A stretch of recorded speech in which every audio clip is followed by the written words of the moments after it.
Welcome to my channel Christian Apologet. Salam Sobat Christian Apologet dimanapun berada. Segala pujian, syukur, hormat, dan kemuliaan kita naikkan hanya kepada Allah Tritunggal. Amin. Puji nama Tuhan.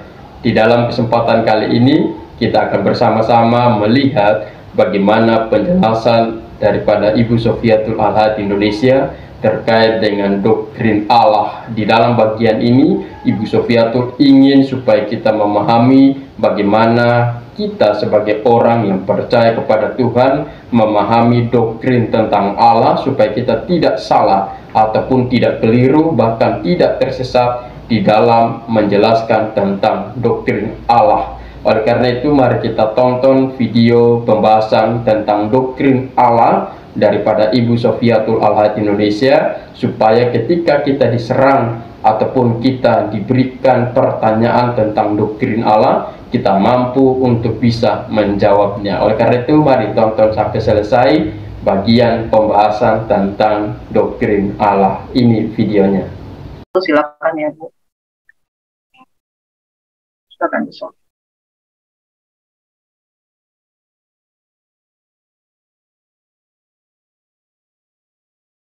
Silakan Bu Sofi. Langsung ke materi. Oke, aku di mute. Oh, di mute tadi ya?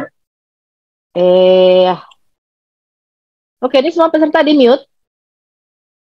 Semua peserta di mute atau nggak usah? Buka mute ya? Buka mute aja. Karena saya kalau Mute ngajar aja ya? nggak ada respon kayak ngajar di kuburan ya. Oke, kalau gitu kita unmute ya. Ya, silakan. Jadi peserta bisa unmute sendiri ya. Tapi tolong rapi ya. Oke, silakan Bu Sofi. Oke, shalom. Gimana kabarnya teman-teman? Semangat? Shalom, Semangat, puji Tuhan. haleluya. Halo. Ya, good. Shalom. Ini Oke.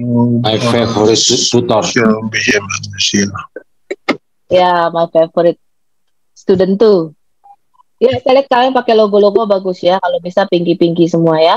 Biar Zoom kita ini warnanya pinky-pinky. Itu kenapa ada yang gambarnya jemuran ya?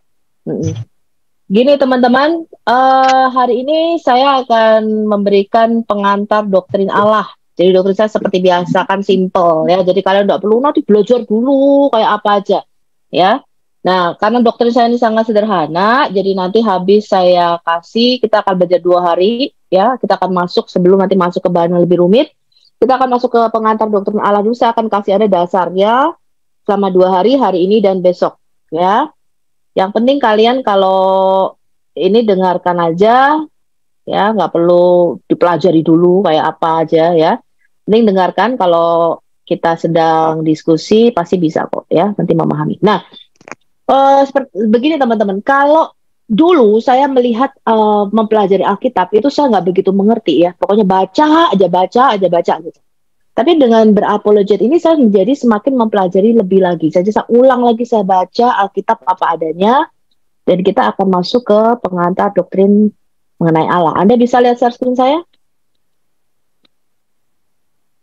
Bisa. Oke. Ups, sebentar. Ini kenapa jalan sendiri ya? Bentar. Saya matikan dulu. Pencet apa ya ini ya? Yang apanya Bu? Security aku nggak ada. Saya. Kok bisa jalan sendiri?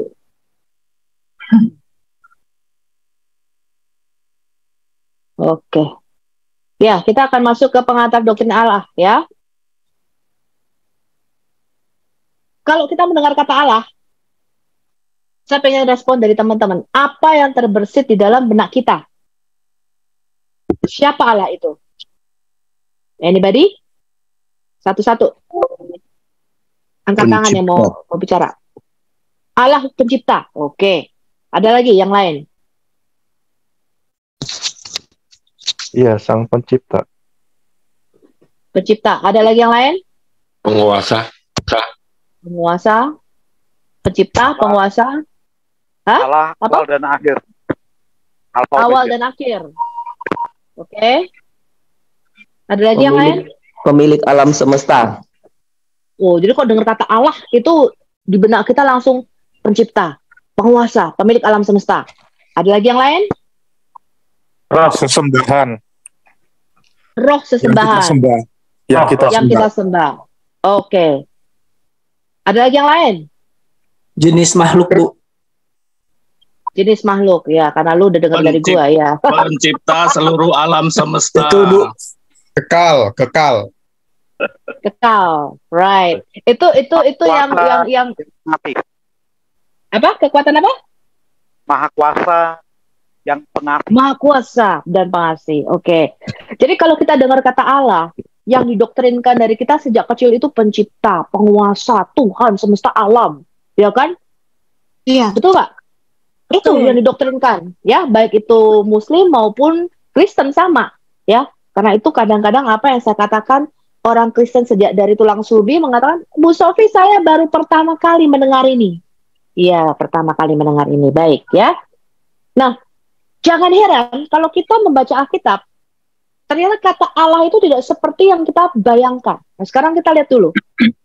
Kata Allah yang ada di dalam Alkitab bahasa Indonesia, jadi yang menggunakan kata Allah ini hanya Alkitab Indonesia dan Malaysia ya, setahu saya, according to my knowledge ya. Di tempat-tempat lain Alkitabnya nggak ada yang pakai kata Allah, ya, makanya pakai kata masing-masing. God bahasa Inggris, good bahasa Jerman mungkin, ya. Tapi yang menggunakan kata Allah ini hanya di Alkitab Indonesia dan Malaysia, ya.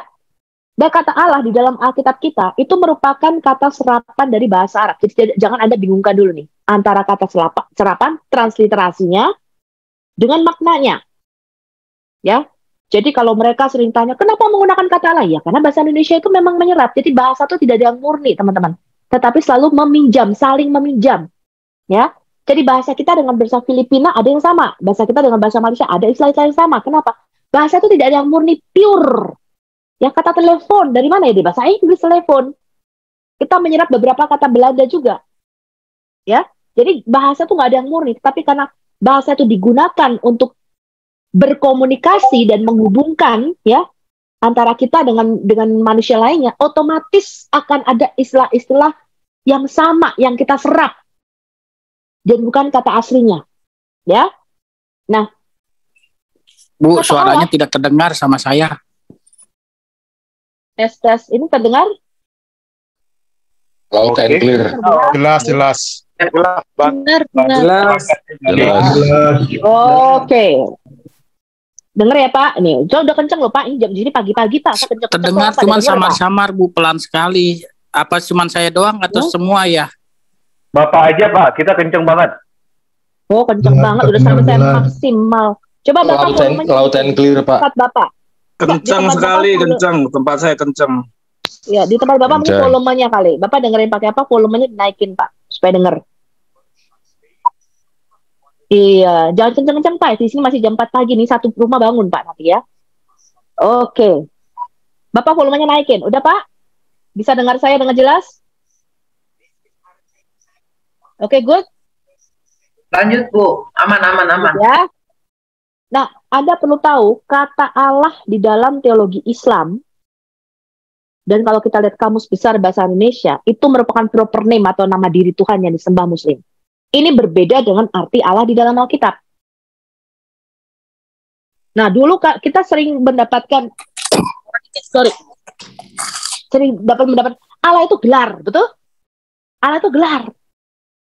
Nah, itu keliru teman-teman. Allah itu bukan gelar. Yang gelar itu Tuhan atau Kyrios. Ya, Mesias, Lord. Ya, Tuhan itu gelar. Tapi Allah itu bukan gelar di dalam Alkitab kita. Ya. Aduh, ini kok nggak bisa di next. Kita lihat dulu bahasa Ibrani. Ya, kita lihat dulu Alkitab asli kita. Di dalam Alkitab asli kita, Perjanjian Lama, kata Ibrani untuk dewa, untuk sesuatu yang divine, yang ilahi, itu menggunakan kata El atau Eloah. Bentuk jamaknya Elohim. Ya, itu di dalam Alkitab kita. Nah, karena bahasa ini saling meminjam dan bahasa Ibrani ini termasuk dalam rumpun Semitik, ya, bahasa Semitik, ya, bahasa Timur dekat Purba, dia punya kata Aram juga, kata Aramaik untuk dewanya Elaha. Ya. Dalam bahasa Aramaik dan Alaha. ya. Ada juga Aloha, teman-teman, ya, dalam bahasa Syria. Nah, ini berasal dari kata Proto-Semit, bahasa kuno, ya, yaitu il. Kemudian dalam bahasa Arab menjadi ilah. Jadi sebenarnya kalau kita mau konsisten, kita tidak boleh menerjemahkan dengan Allah, tapi al-ilah. Ya, jadi God itu, El itu diterjemahkan sebagai ilah. Ha Elohim, Allah yang disembah Israel, harus diterjemahkan menggunakan definite artikel al-ilah. Dan itu baru konsisten di dalam Alkitab kita. Sayangnya Alkitab bahasa Indonesia kacau, ya. Ada Allah huruf besar semua, ada Allah A-nya yang huruf besar, ada Allah kecil semua. Ya, ini membuat kekacauan, ya, di dalam kita membaca Alkitab kita. Nah, itu di dalam Perjanjian Lama. Tetapi di dalam Perjanjian Baru yang dipakai adalah Theos. Nah, Theos ini juga umum jamak. Semua dewa-dewa juga disebut Theos. Zeus, ya, semua dewa-dewa Zeus, dewa Hermo, dewa, semua dewa-dewa, ini bahasa Yunani ya, Theos. Itu disebut Theos. Tetapi kalau menyebut Allahnya Israel, itu harus menggunakan definite artikel atau kata sandang. Kata sandang itu memberikan petunjuk spesifik. Artinya bendanya itu spesifik. Yaitu Hotheos. Hotheos itu artinya Allah yang satu itu. Yaitu Allah yang disembah oleh Israel. Ini sama dalam bahasa Inggris, teman-teman. Misalnya, a book. Itu berarti ya sebuah buku. Kita nggak jelas bukunya yang mana. Tapi kalau the book, pakai kata the, itu artinya definite artikel, kata sandang. Artinya buku yang itu loh, yang satu itu, jelas gitu. Ya. Nah, ini adalah di dalam Alkitab kita. Nah, ini Anda harus tahu. Sekarang kita lihat dulu kata Ibrani El. Saya pengen Anda tahu, yang atas ini adalah piktogram. Jadi ini adalah huruf yang digunakan Musa. Ya, pada zaman Musa itu menggunakan huruf piktogram. Itu terdiri dari dua kata, el, il tadi ya, kalau dalam bahasa Semitiknya. El itu dari alef dan lamet. Ya. Alef itu gambarnya kepala sapi, debul. Debul kepala sapi itu melambangkan satu kekuatan. Lalu lamet itu gambarnya tongkat gembala yang melambangkan otoritas. Yang di bawah ini adalah bahasa Ibrani modern, yang di atas adalah piktogram. Jadi artinya El disebut Allah, El, ilah. Ya. Kata Ibrani adalah otoritas yang kuat atau makhluk roh yang kuat. Nah, ini merupakan kata Ibrani untuk El atau Allah. Ya, El itu artinya might, strength atau power. Artinya makhluk yang punya kuasa, yang punya otoritas, yang punya kekuatan super power. Ya, ini Anda lihat nih. Ya, ini Alef, ini kepala sapi, ini Lamet. Ini piktogram. Ya, artinya seorang makhluk yang kuat, yang punya otoritas tertentu di dalam dimensi roh, itu disebut Elohim, El. Ya. Ini Anda harus tahu dulu. Sekarang kita lanjutkan.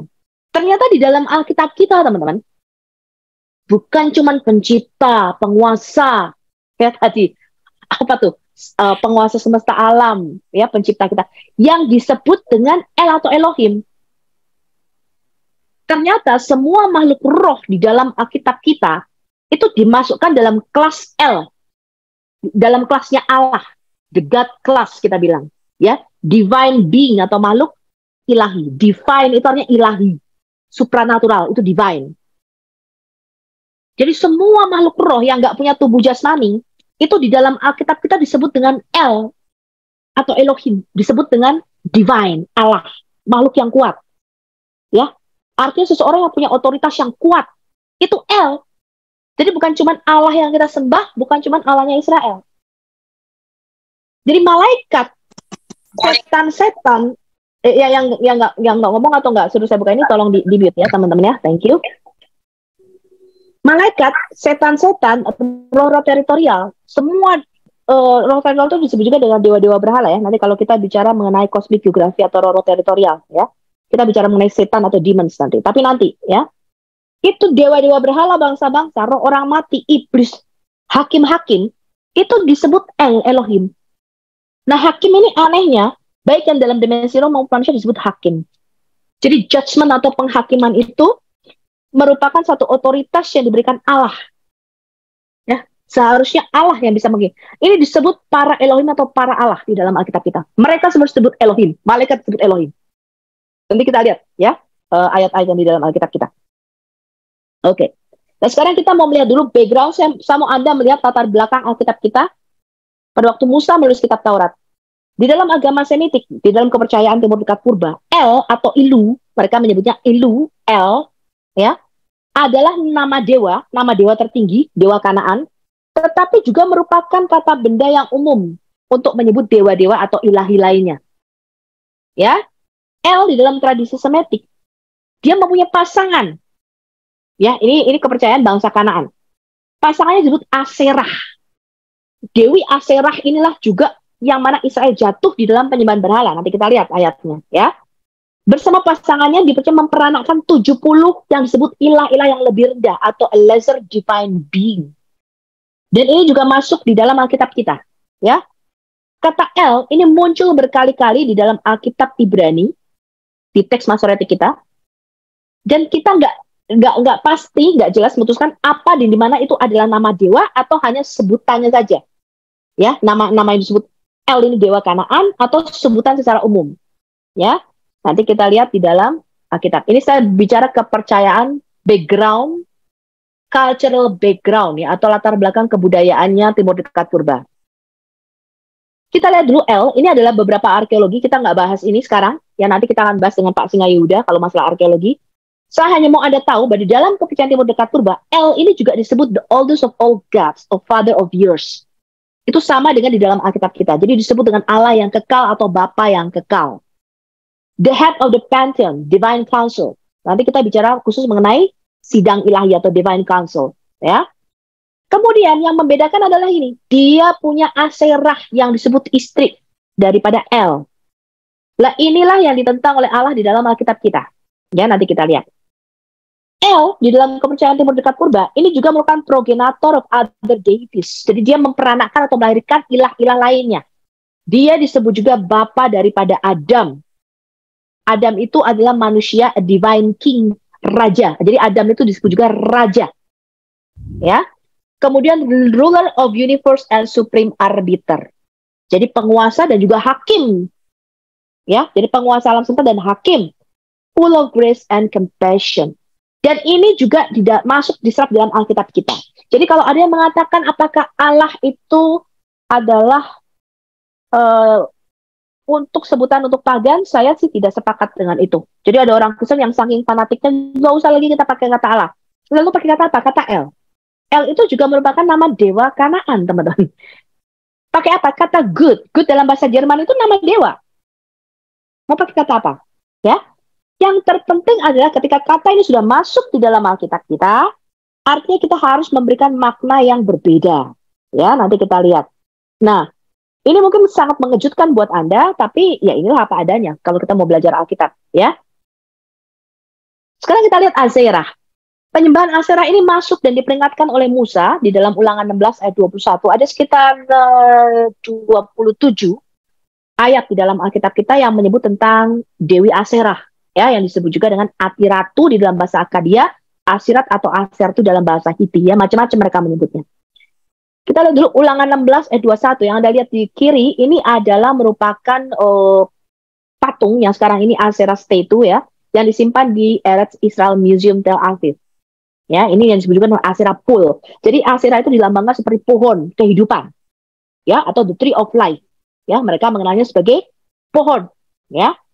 Nah, dikatakan, janganlah engkau menanam sesuatu pohon sebagai tiang berhala atau sebagai Aserah di samping mezbah Tuhan Allahmu, mezbah yang akan kau buat bagimu. Nah, penyembahan kepada Yahweh dan kepada Aserah ini di mana Israel jatuh juga di dalam penyembahan berhala ini. Ya, nanti kalau kita lihat arkeologinya, salah satunya yang ditemukan di Kuntirat Ajrut. Tapi kita nggak akan bahas arkeologi sekarang. Saya hanya mau Anda tahu bahwa ini ada latar belakang, ada background culturalnya. Ya. Contoh lainnya di Keluaran 34 ayat 13. Sebaliknya mezbah-mezbah mereka haruslah kamu rubuhkan.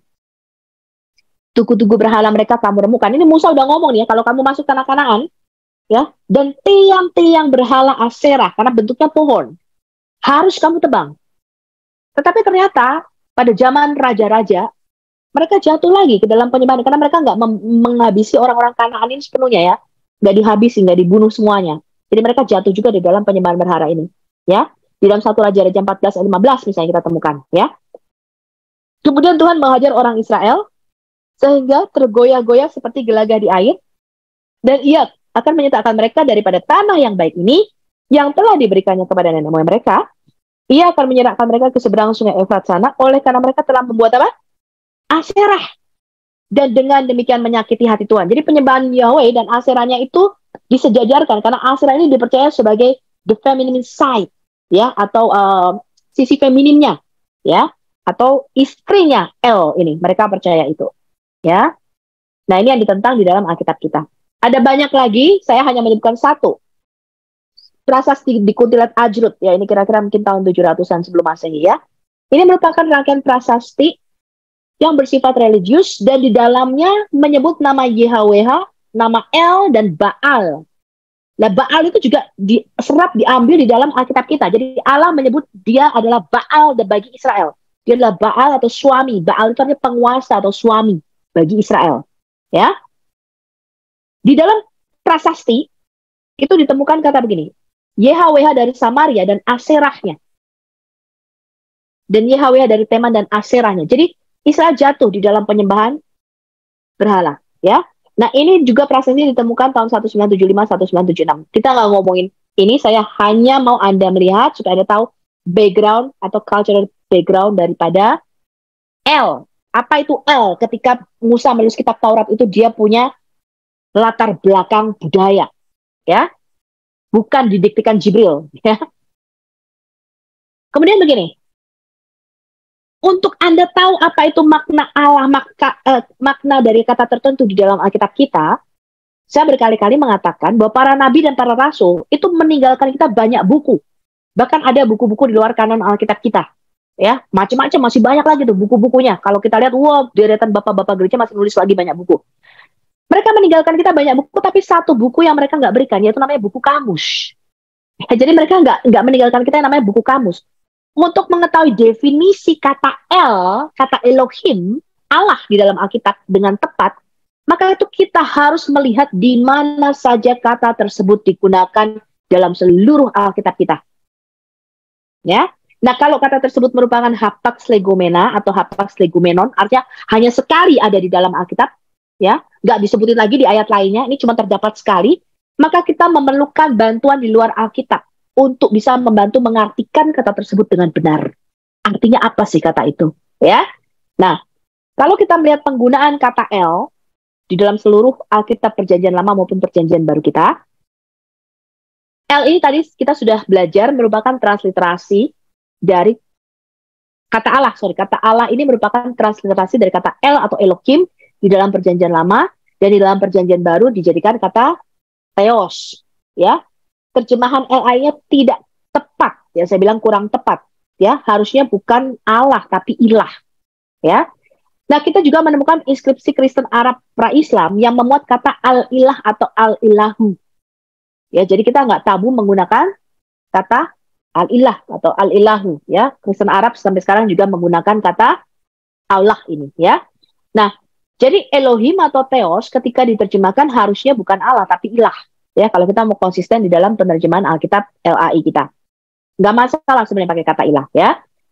Nah, di dalam Alkitab kita ketika merujuk kepada sesembahan Israel, maka digunakan definite artikel atau kata sandang, yaitu Ha Elohim di dalam Perjanjian Lama, di dalam Perjanjian Baru Hotheos. Ya, jadi kalau sebenarnya kalau Alkitab kita tuh konsisten, jadi nggak membingungkan untuk membacanya, ya, nggak usah ada Allah-Allah besar, nanti T-U-H-A-N besar semua, ada T-nya besar satu, jadi membingungkan membacanya, ya. Kalau kita mau konsisten, secara umum, begitu ketemu kata El atau Elohim, ya, baik yang bentuknya tunggal maupun jamak, itu diterjemahkan sebagai ilah, dan untuk merujuk ilah tertinggi yang disembah bangsa Israel, menggunakan kata al-ilah, maka terjemahan di Alkitab ini akan konsisten. Anda bacanya nggak bingung, ya. Perjanjian Lama Ha Elohim, Perjanjian Baru Hotheos, Alkitab kita menjadi al-ilah, ya, maka itu akan konsisten, kita membacanya akan lebih jelas, ya. Ya, ini cuma masukan aja. Oke, sekarang kita akan melihat satu video, ya, supaya Anda bisa memahami apa makna kata Allah, El atau Elohim di dalam.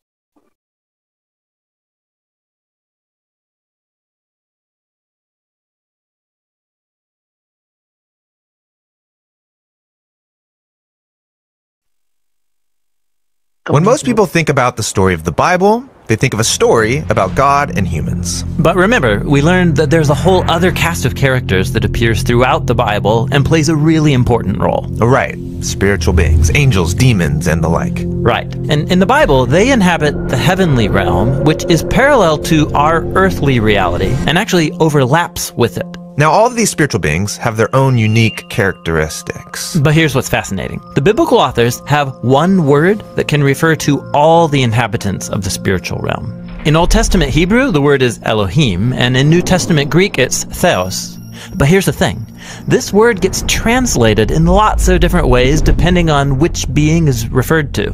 Angels, gods with a lowercase g, or even God with a capital G. Wait, so one word can refer to any of these beings? Yeah, it's because Elohim is a category title. It can designate any spiritual being that belongs to the heavenly realm. Okay, a title, not a name. Like the word mom. Yeah, right. The word mom can refer to lots of really different kinds of people, but they all share in common the same role in a family. And then let's say a group of brothers and sisters are talking and one says, hey, it's mom's birthday. They're using the title like it's a name. But it would be clear that they're referring not to any mom, but their mom. Yes, and the same goes for the biblical authors. They called their God Yahweh, which is the name revealed to Moses, but they also sometimes refer to him with the category title Elohim, using it like a name, because they all know who they're referring to. Okay, but don't the biblical authors think that Yahweh's in a class of his own, not like any other? They do, which is why they say things like Yahweh is the Elohim of Elohim, that is, the chief Elohim among all the others.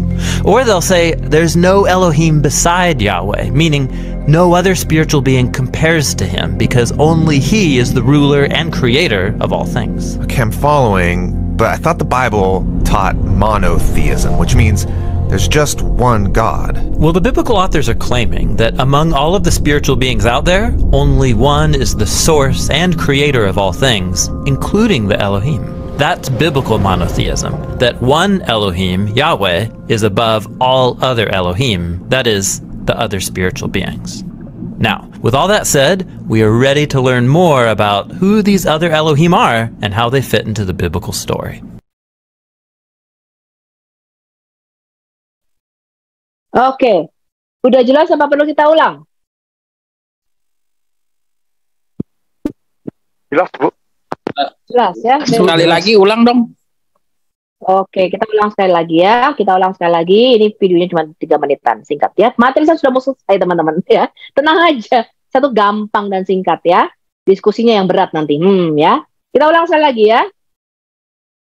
When most people think about the story of the Bible, they think of a story about God and humans. But remember, we learned that there's a whole other cast of characters that appears throughout the Bible and plays a really important role. Right. Spiritual beings, angels, demons, and the like. Right. And in the Bible, they inhabit the heavenly realm, which is parallel to our earthly reality and actually overlaps with it. Now, all of these spiritual beings have their own unique characteristics. But here's what's fascinating. The biblical authors have one word that can refer to all the inhabitants of the spiritual realm. In Old Testament Hebrew, the word is Elohim, and in New Testament Greek, it's Theos. But here's the thing.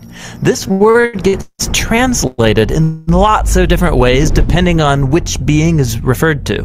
Angels, gods with a lowercase g, or even God with a capital G. Wait, so one word can refer to any of these beings? Yeah, it's because Elohim is a category title. It can designate any spiritual being that belongs to the heavenly realm. Okay, a title, not a name. Like the word mom. Yeah, right. The word mom can refer to lots of really different kinds of people, but they all share in common the same role in a family.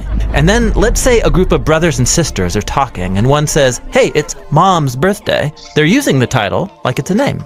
But it would be clear that they're referring not to any mom, but their mom. Yes, and the same goes for the biblical authors. They called their God Yahweh, which is the name revealed to Moses, but they also sometimes refer to him with the category title Elohim, using it like a name, because they all know who they're referring to. Okay, but don't the biblical authors think that Yahweh's in a class of his own, not like any other? They do, which is why they say things like Yahweh is the Elohim of Elohim, that is, the chief Elohim among all the others. Or they'll say there's no Elohim beside Yahweh, meaning no other spiritual being compares to him because only he is the ruler and creator of all things. Okay, I'm following, but I thought the Bible taught monotheism, which means there's just one God. Well, the biblical authors are claiming that among all of the spiritual beings out there, only one is the source and creator of all things, including the Elohim. That's biblical monotheism, that one Elohim, Yahweh, is above all other Elohim, that is, the other spiritual beings. Now, with all that said, we are ready to learn more about who these other Elohim are and how they fit into the biblical story. Oke. Ya, nanti bisa diulang-ulang. Materinya saya kasih ke Anda, ya. When most people think about the story of the Bible, they think of a story. Bentar.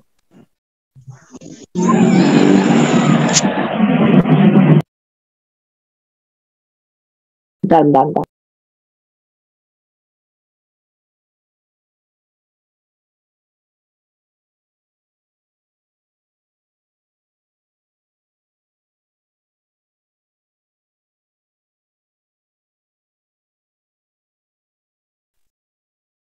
Nah, sekarang apa itu Allah kalau gitu di dalam Alkitab tadi? Allah itu kategori makhluknya, jenisnya, genomnya. All divine being, semua jenis makhluk ilahi yang dia punya tinggalnya di dalam dimensi roh, dia nggak punya tubuh jasmani, disebut Elohim, disebut para Elohim. Dan mereka mempunyai strata atau tingkatan, kelas. Ya, aduh, bentar, ini kenapa pencet? Nah ya teman-teman. Jadi ini beda dengan mungkin yang Anda ketahui selama ini ya.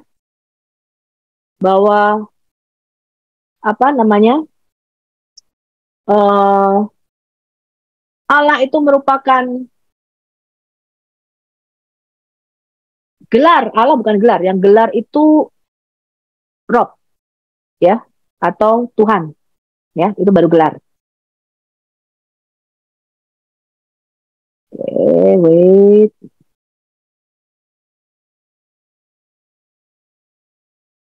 Ya. Nah, kita ini disebut human being. Being atau hakikat kita ini manusia, jenisnya kita itu manusia. Ya. Nah, nanti kalau kita bicara mengenai kerajaan, Tuhan itu sudah membuat satu kerajaan di dalam dimensi roh. Dia menyebutnya the kingdom of heaven, kerajaan surga, the kingdom of God. Realitasnya Tuhan di dalam dimensi roh, itu dia punya kerajaan. Itu terdiri dari makhluk-makhluk roh. Ini kok jalan sendiri ya? Yang disebut dengan Elohim. Dan mereka mempunyai tingkatan. Ya, ada yang disebut Benha Elohim, anak-anak Allah. Ada yang disebut Archangel, para malaikat, dan sebagainya. Ya, kita belum belajar sampai ke sana. Saya hanya mau kasih sedikit gambaran Anda, apa itu disebut Elohim. Jadi semua malaikat, iblis, setan, roh-roh teritorial, roh orang mati disebut Elohim atau ilah dalam Alkitab kita. Para hakim disebut Elohim. Nanti kita lihat ayat-ayatnya ya, nggak sekarang, ya besok. Karena mereka mempunyai otoritas kuasa. Nah tadi dia mempunyai tugas satu para Elohim apa? To judge, untuk menghakimi. Jadi mereka mempunyai kuasa untuk menghakimi. Dia mempunyai daerah otoritas tertentu. Ya, jadi di dalam dimensi roh itu dia punya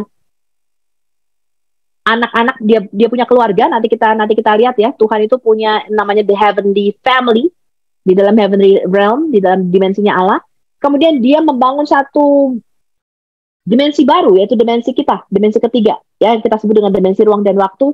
Dan kita itu juga diberikan kuasa, ya, to judge, salah satunya untuk menghakimi. Dia punya daerah otoritasnya tersendiri. Dan Tuhan mau sebenarnya antara alam roh dengan alam dimensi kita ini harmonis.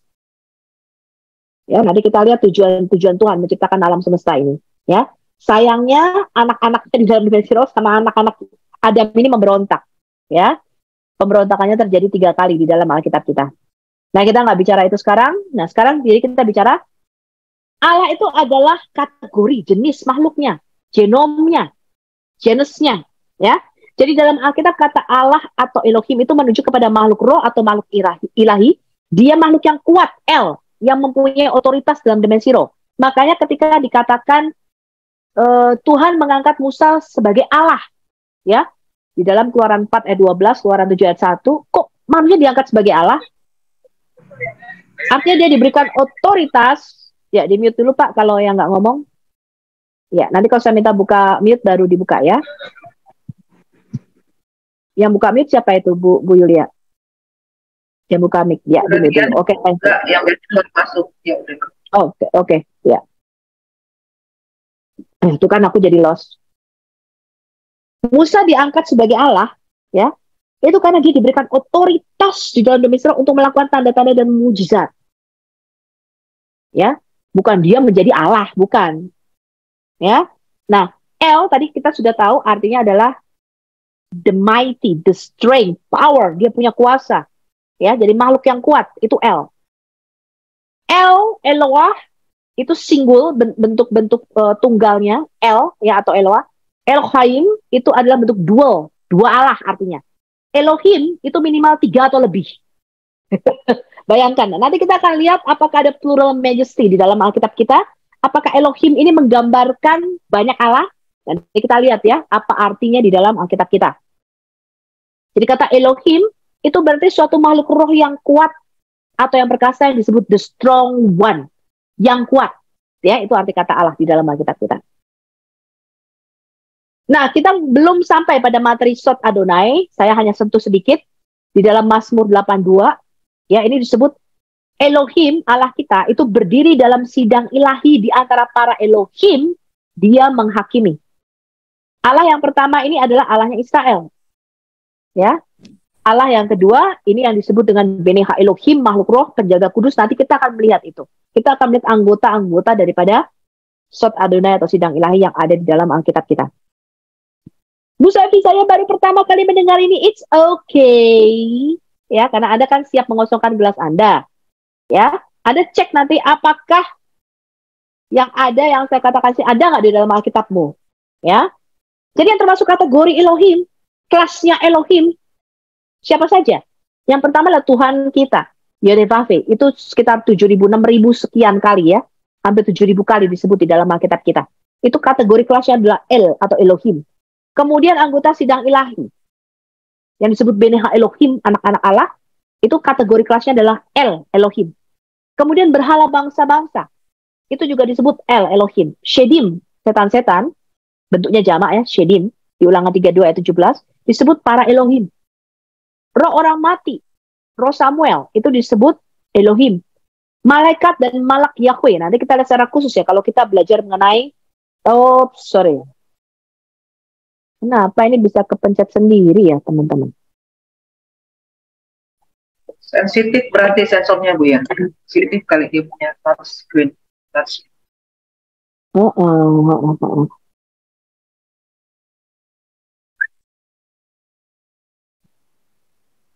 Iya, kok bisa ini sendiri ya?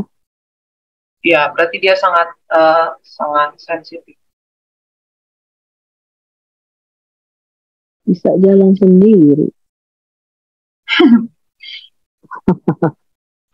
Kemudian hakim-hakim disebut Allah. Dan nanti minggu-minggu depan kita akan lebih mendalami lagi.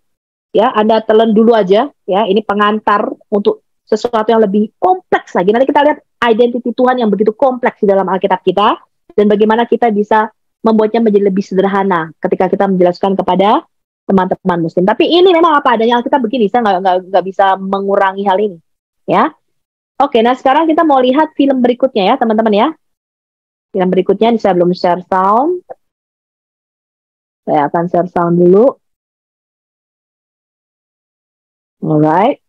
If you pick up the Bible, you don't have to read far before you meet the main character, God. Yeah, he appears in the Bible's first sentence. And then later on page 1, you meet the humans. And there you have it. The two main players in the Bible, God and humans on the stage of our world. Well, not quite. In the Bible, there's actually a way bigger cast of characters than just humans and God. Like who? I mean the figures called the Elohim in the Hebrew scriptures. Angels, the Satan, demons, they're all over the story. Oh, right. Spiritual beings. To be honest, I've never really known what to do with them. It's all kind of weird. And unfortunately, almost all of our modern conceptions about these beings are based on serious misunderstandings. All right, so let's talk about spiritual beings in the story of the Bible.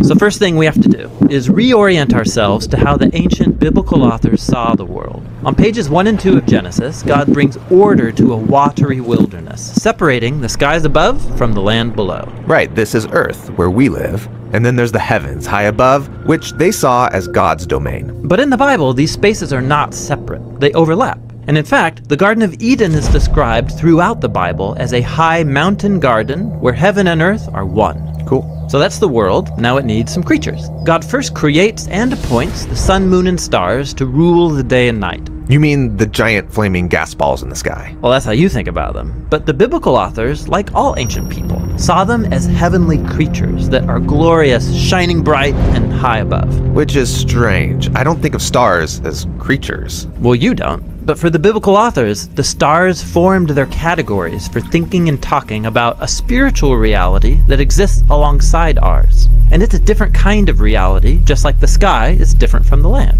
And it's populated with creatures that have different kinds of bodies, shiny spiritual bodies. Okay, so almost all ancient cultures thought of the stars as divine beings, including the ancient Israelites. But the biblical authors make clear that these beings are not God. Rather, they're images of God. Their glory and high status is a reflection of the Creator's glory and status, and they exist to serve His purposes. So the stars symbolize beings who are like God's heavenly staff team. Right. Now let's go back, because after God appointed the heavenly host, He also appointed another type of creature. The humans. Yeah, in Hebrew they're called Adam, which sounds like the Hebrew word for dirt because that's what they're made of. So, glorious rulers above and hairy sapiens below. But then comes the great twist. God tells the lowly humans that they are to rule all of creation. He invites them to rise above their dirty origins and share in God's glory as His partners. So God wants to rule the world through humans and not the spiritual beings. Exactly. This is how the poet of Psalm 8 understood the stories of Genesis. He looked up at the stars and says, "What is humanity that you consider him? You made him lower than the spiritual beings, but crowned him with glory and divine majesty." This is humanity's high calling, to rule creation in the love and power of God. Very cool. But not everyone's happy. We're introduced to a spiritual being who doesn't want humans to rule, so he tricks them into thinking that they can get divine power on their own terms. They're deceived, and they take the opportunity. So they're banished from the Eden mountain, exiled to wander the earth and return to the dust. This snake is bad news. Yeah, and as you read on, you discover that he's part of a spiritual rebellion that follows the humans outside of Eden, and things get worse from here. The humans still desire to rule, so they start a new project. Yes, in the Bible, this is called Babylon. It's the anti-Eden, where human and spiritual rebels join together to elevate themselves back to their former glory. And so, with all that in mind, we can now appreciate the full cast of characters that we meet in the biblical story. God, humans, and all of the spiritual beings. Exactly. And so here's a preview of what we're going to explore. We'll learn more about God's heavenly staff team called the Divine Council. Then we'll talk about angels and cherubim, key figures in the spiritual realm. And then one particular angel called the Angel of the Lord. We'll also look at the spiritual rebels in the Bible, connected with the Satan and demons. And finally, we'll see how this whole story leads to Jesus, the one who overcomes evil, reunites heaven and earth, so that a new humanity can partner with God. Oke, sudah jelas?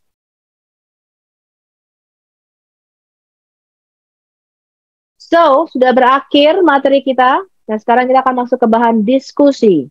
Enak kan kalau sama saya? Gampang. Gampang kan? Gampang nggak? Berat? Benarnya gampang. Gampang dengar aja berat. Ntar kalau lihat materinya pasti nggak Yehuda tambah pusing.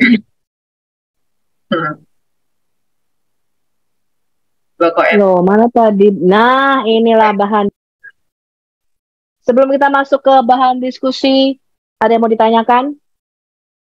Nggak usah buka pertanyaan ya, pertanyaan besok aja, ya.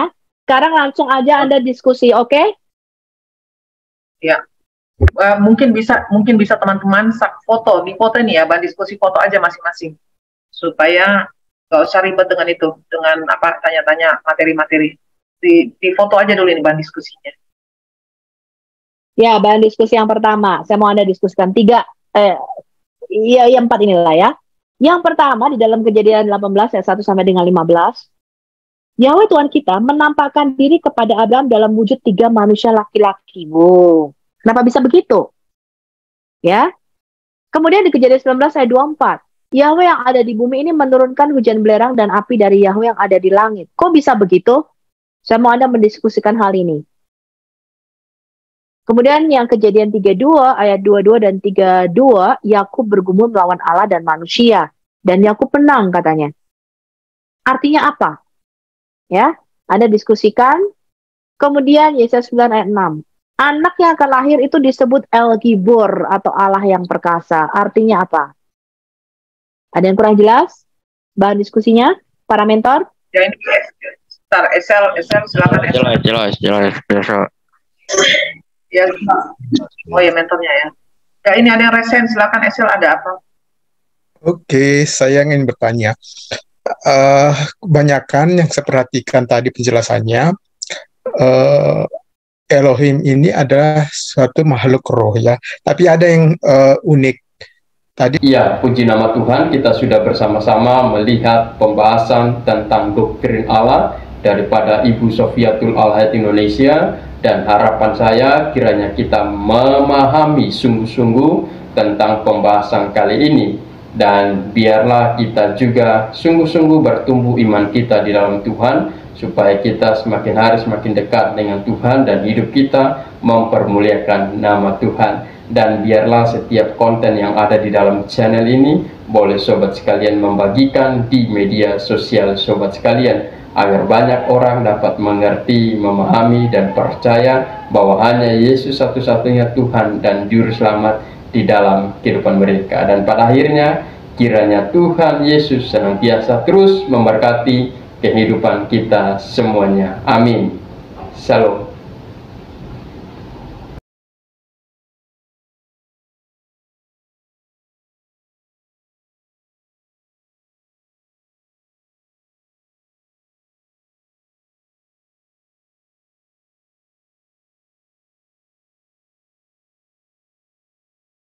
Welcome to my channel Christian Apologet.